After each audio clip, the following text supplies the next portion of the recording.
This session is on change management.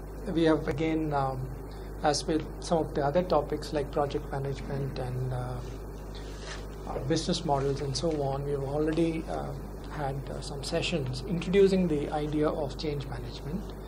So what we would like to do in this session is to use the butterfly model of learning, where our focus is going to be on application of whatever we have discussed in the earlier sessions. What we would like to request is that you go through the written material that's available to you on the portal. This is a case study that's available to you. The case study is on good health. This is based on a real life implementation in one of the states in India.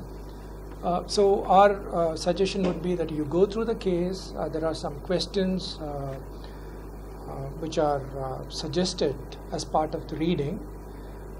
It would be very productive if you reflect on those questions on your own and then compare notes with what our discussion produces.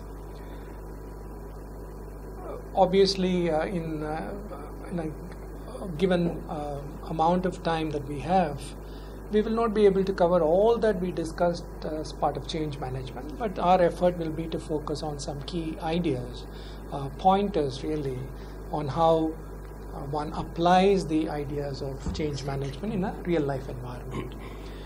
Just a quick recap. As part of our change management discussion, we talked about we started our discussion of change management saying that there is always some force that causes change to occur. We looked at some example of how a student would make a decision on what course to pursue. We looked at other examples, but there's always a force, whether it's internal or external, that triggers the change process.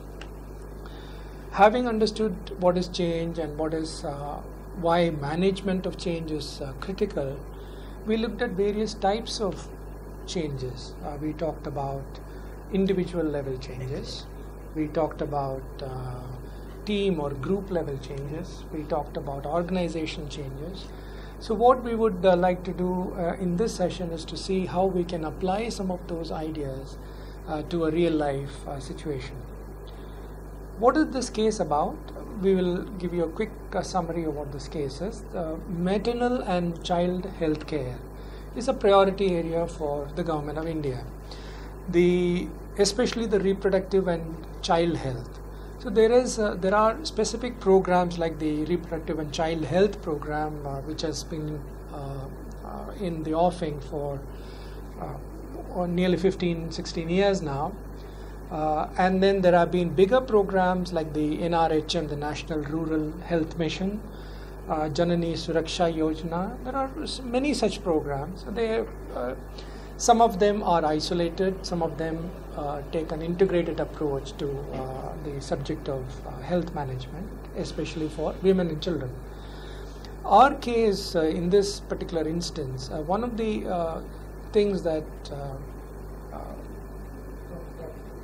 Yes.